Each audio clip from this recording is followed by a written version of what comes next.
గాలి మీడియాని, కొంతమంది గాలి యూట్యూబ్ ఛానల్స్ ని వాళ్ళ మంది మాగ్బలాన్ని అడ్డం పెట్టుకొని కోట్లాది రూపాయలు ఖర్చు చేసి జగన్మోహన్ రెడ్డి గారి మీద ట్రోల్స్ స్టార్ట్ చేశారు. ఆ ట్రోల్స్ 2 రోజులకి అమరావతి బురదలో కొట్టుకొని పోయినాయి. ఎందుకంటే జనాల్లో డిస్కషన్ స్టార్ట్ అయింది కదా. వాళ్ళు చేసిన నెగిటివ్ ప్రాపగాండా వల్ల నిజంగా ఈరోజు ప్రజల్లో చర్చ జరుగుతుంది. మావి గన్ అనేది వాళ్ళే పెద్ద పెద్ద హెడ్డింగ్లు పెట్టి ఈ పేరు ఏంది, ఇది ఎటకారం అని ఒకడో, ఇంకోటి ఏంది ఈ పేరు వికారం అని ఇంకొకడో, ఈ విధంగా ఏదైతే వార్తలు రాసి వాళ్ళే ప్రజల్లోకి దాన్ని బలంగా తీసుకొని వెళ్ళారు.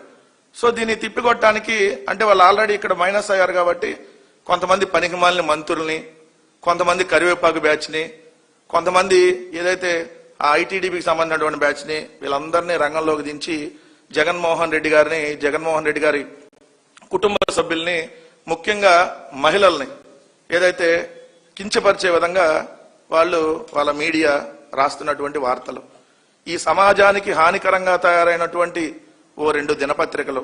ఒకటి మీకు తెలుసు, చచ్చిపోయిన రామోజీరావు కొడుకు ఇప్పుడు కిరణ్ నడుపుతున్నటువంటి ఈనాడు అలియాస్ రోతనాడు పత్రిక అది.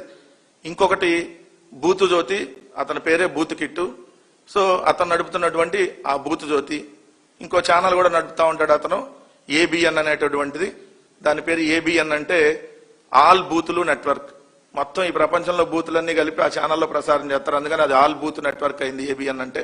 దాంట్లో మన రాధాకృష్ణ రాసినటువంటి చెత్త పలుకు, నిజంగా మనిషి పుట్టక పుట్టినాడు ఎవడైనా, మార్క్ మై వర్డ్స్ రాధాకృష్ణ, కడుపుకు అన్నం తినేవాడు ఎవడైనా, మనిషి పుట్టకలో పుట్టినాడు ఎవడైనా, భార్యల గురించి మహిళల గురించి ఇలాంటి నీచమైన రాతలు ఈ ప్రపంచంలో ఎవడైనా మీడియా హౌస్ పెట్టి రాశాడా?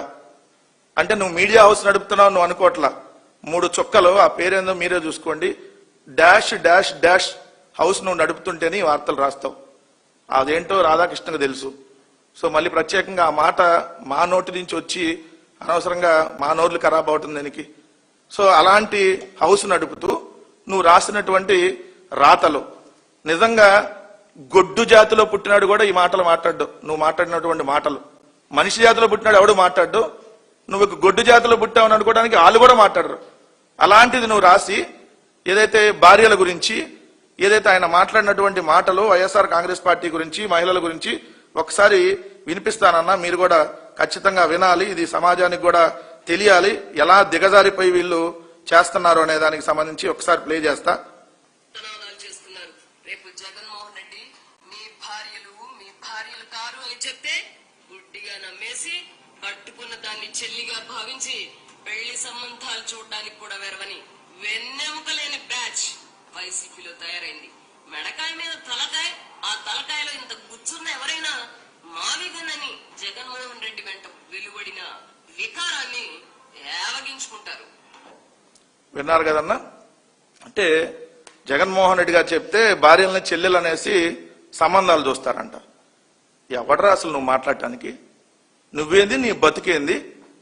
నువ్వు బతికొండగానే, అంటే మీ భార్య బతికొండగానే, మీ భార్య కనకదుర్గమ్మ బతికొండగానే ఇంకో మహిళతో, ఆ మహిళా డాక్టర్తో, పేర్లు మేము చెప్పదలుచుకోలేదు, మాకు సమాజంలో ఏదైతే వైఎస్ఆర్ కాంగ్రెస్ పార్టీ అంటే గౌరవం ఉంది, మా మహిళలను గౌరవిస్తాం కాబట్టి ఆ మహిళ పేరు మేము ఈరోజు బయటకు తీసుకురావట్లా.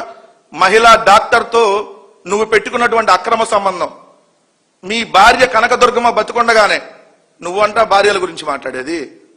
నీ బతుకు ఎవడకు తెలియదు?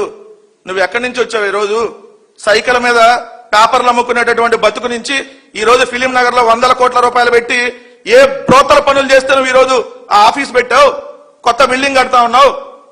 నీ భార్య బతుకుండగానే మహిళా డాక్టర్తో అక్రమ సంబంధం పెట్టుకొని పెళ్లి కాని పెళ్లి, నువ్వు మరి పెళ్లి చేసుకున్నావో పెళ్లి కాని పెళ్లితో ఉంటున్నావో దానికి సంబంధించి మీ ఇంట్లో గొడవలు జరిగినటువంటి అంశం, నీ దగ్గర పనిచేసేటటువంటి ఒక మహిళా పిఏతో నువ్వు జరిపినటువంటి అక్రమ సంబంధం, దాని మీద DNA టెస్ట్ చేయించాలని చెప్పి అప్పుడు రాజకీయంగా కొంతమంది మాట్లాడి అవన్నీ మేము కూడా రోజు ప్రసారం చేస్తే ఈ తలకాయ తీసుకెళ్లి ఆడబెట్టుకుంటావు. నీ బతుకు ఎవడగా తెలియదు. నువ్వు ఈరోజు మహిళల గురించి, వైఎస్ఆర్ కాంగ్రెస్ పార్టీ నాయకుల గురించి మాట్లాడుతా ఉన్నావా? మీ కూతురుని అడుగుదామా, ఏమ్మా ఈ మాట్లాడినటువంటి భాష కరెక్టేనా అని చెప్పి నువ్వు వెళ్ళి ఒకసారి అడుగు. ఈ వీడియో చూపించి భార్యలను చెల్లెలగా, చెల్లెలకు సంబంధాలు చూసేలాగా నువ్వు మాట్లాడినటువంటి భాష, నువ్వు ప్రసారం చేసినటువంటిది నీ కూతురుని అడుగుదామా కరెక్టో కాదో? లేదా నువ్వు పెళ్లి చేసుకున్నావో లేదంటే పెళ్లి కాని పెళ్లితో సహజీవనం చేస్తున్నావో శంషాబాద్ ఫామ్ హౌస్ దగ్గర ఆమెనన్నా అడుగుదామా? మరి దీనికి నువ్వు సిద్ధమా? అడుగుదామంటే మేము వస్తాం. మా తరపున, మా పార్టీ తరపున ఒకళ్ళను వాళ్ళిద్దరిని కూర్చోబెట్టి మీ కూతుర్ని, మీ భార్యని కూర్చోబెట్టి ఈ వీడియో చూపించి ఇది కరెక్టేనా అని చెప్పి అడిగితే వాళ్ళన్నా నేను చెప్పు తీసుకొని అంటారేమో. ఒకసారి మరి దానికి సిద్ధమా అని అడుగుతా ఉన్నా. అయినా మీకు ఎన్ని అలవాటే, నీకు చంద్రబాబు నాయుడికి మీ బతుకంతా ఇంతే. ఇప్పుడున్న తెలుగుదేశం పార్టీ ఎట్లొచ్చింది? తెలుగుదేశం పార్టీ గాని, ఆ పార్టీ గుర్తు గాని, ఆ పార్టీ అకౌంట్స్ గాని జయప్రదంగా ఎవరిని అడ్డం పెట్టుకొని తీసుకున్నారో మళ్ళీ ఈ రోజు రాష్ట్ర ప్రజలందరికీ మళ్ళీ పిక్చర్లు వేసి చూపించమంటారా? జయప్రదంగా ఎలా సాధించారో, ఎట్లా వచ్చింది మీకు తెలుగుదేశం పార్టీ?